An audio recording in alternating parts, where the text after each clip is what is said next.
नमस्कार बंधुरा आज के आमी तोमादेर साथे एकटा नतून रेसिपि शेयर करते चलेछि।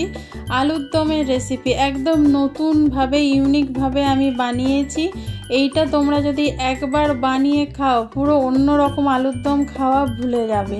এটা এতটাই টেস্টি হয়। কি রকম ভাবে বানিয়েছি তার জন্য ভিডিওটা প্রথম থেকে লাস্ট পর্যন্ত দেখার অনুরোধ রইল। আমি সুস্মিতা রান্না বান্নায় স্বাগত জানাচ্ছি।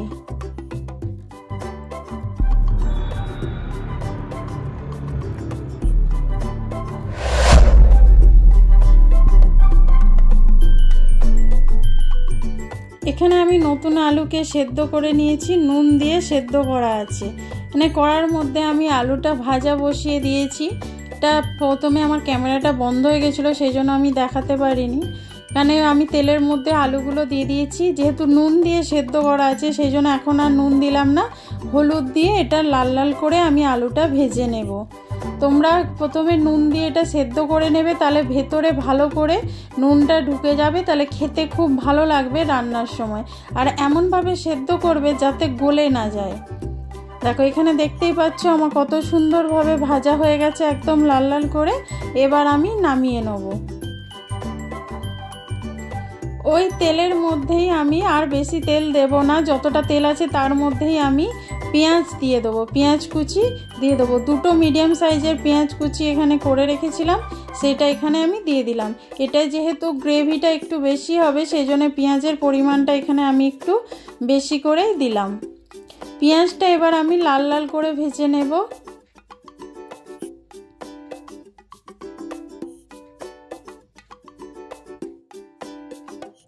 এখানে পেঁয়াজটা দেখতেই পাচ্ছ আমার ভাজা হয়ে গেছে।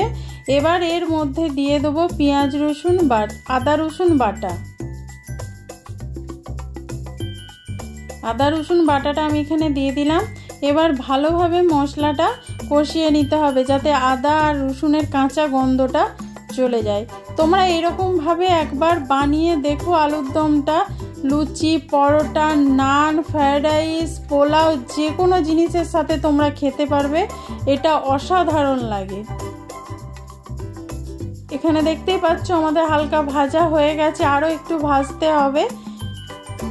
নিচে একটু লেগে যাচ্ছে, এটা কারণে এখনও একটু ভাজাটা বাকি আছে, সেই জন্য এখানে একটু লেগে যাচ্ছে। আমি লো আঁচ করে মশলাটা কষিয়ে নিচ্ছি। এবার এর মধ্যে দিয়ে দিলাম একটা ছোট সাইজের টমেটো।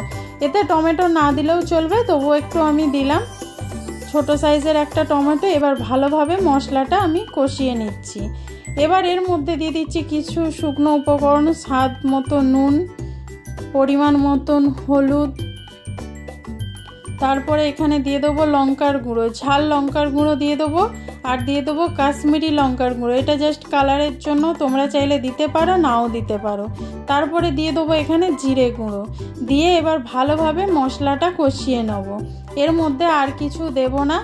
এবার যেটা দেবো পরবর্তীকালে তোমরা দেখতে পাবে, সেই দুটো জিনিস দিলে মানে এর স্বাদটা পুরো একদম পাল্টে যাবে, এতটাই সুন্দর হয়। এখানে একটু লেগে যাচ্ছে সেই জন্য আমি একটু অল্প করে জল দিয়ে দিচ্ছি। দিয়ে এবার ভালোভাবে মশলাটা কষিয়ে নেব।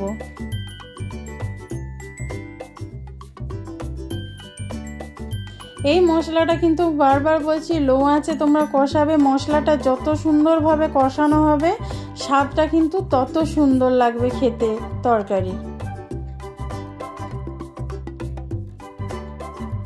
দেখতেই পাচ্ছ কালারটা এখনই কত সুন্দর এসেছে, তাহলে মশলাটা কষানো ভালোভাবে হয়ে গেলে আরও কত সুন্দর লাগবে।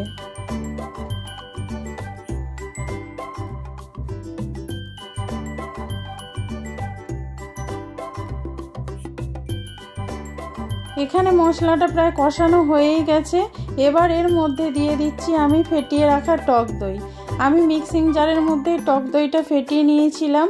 এবার এই মিক্সিং জারটা একটু ধুয়ে আবার একটু জল দিয়ে দিলাম। দিয়ে এবার লো আঁচ করে মশলা মানে দইটা একদম মশলার সাথে মিশিয়ে দিতে হবে। কারণ যদি হাই আঁচ করে দেওয়া হয় দইটা ছানা কেটে যাবে, কিন্তু মশলাটা ভালো করে কষানো হবে না, খেতে ভালো লাগবে না। তোমরা অনেক সময় মানে গ্যাসটা বন্ধ করেও কিন্তু দইটা মেশাতে পারো, তাতেও কিন্তু হবে। আমি লো আঁচ করে মশলাটার সাথে দইটা দিয়ে মশলাটা দেখতেই পাচ্ছ কত সুন্দরভাবে কষানো হচ্ছে। এখানে দেখো মশলাটা কত সুন্দর কষানো হয়েছে, কালারটা দেখতে পাচ্ছ। এবার এর মধ্যে দিয়ে দিলাম ধনেপাতা বাটা। ধনেপাতা বাটাটা লাস্টে দিলাম, তার কারণে ধনেপাতার যে গন্ধটা সেটা পুরোপুরিভাবে তোমরা পাবে। আর খাওয়ার সময় একটা মুখের মধ্যে আলাদা রকম, পুরোপুরি আলাদা রকম তোমরা টেস্ট পাবে। এটা এরকমভাবে অবশ্যই একবার তোমরা বানিও। এটা লো আঁচ করে আমি কিছুক্ষণ মশলাটা কষিয়ে নেব। দেখবে যখন হালকা হালকা তেল ছেড়ে দিয়েছে তখন বুঝতে হবে যে মশলাটা কষানো হয়ে গেছে। এবার এর মধ্যে দিয়ে দিলাম স্বাদ মতো একটু চিনি। যেহেতু দই টমেটো আছে, একটু চিনি না দিলে ভালো লাগবে না, সেই জন্য এখানে আমি অল্প করে একটু চিনি দিয়ে দিলাম। আর বন্ধুরা দেখতেই পাচ্ছ পুরো মশলাটা কত সুন্দর কষানো হয়েছে, সাইড থেকে একদম তেল ছেড়ে দিয়েছে।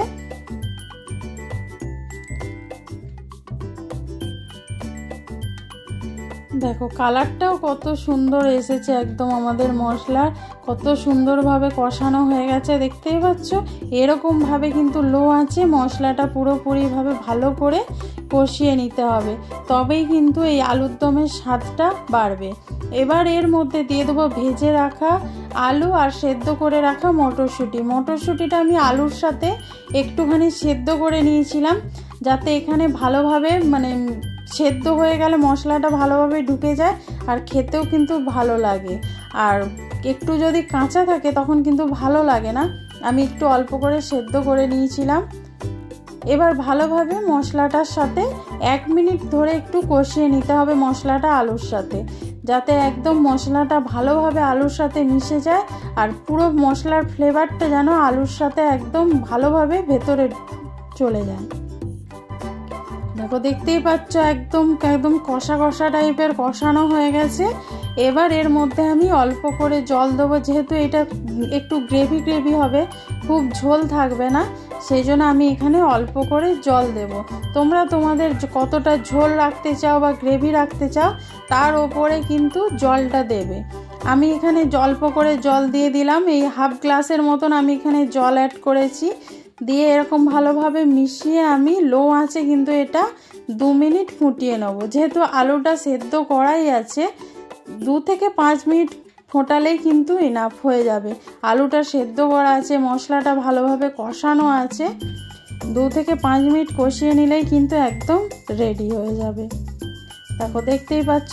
এবার এর ওপরে আমি দিয়ে দিলাম একটু গরম মশলা।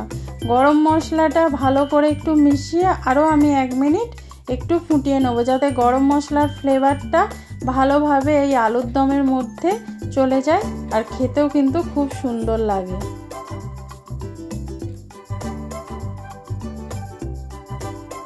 এবার তোমাদেরকে আমি ঠান্ডা হয়ে যাবার পরে দেখাচ্ছি।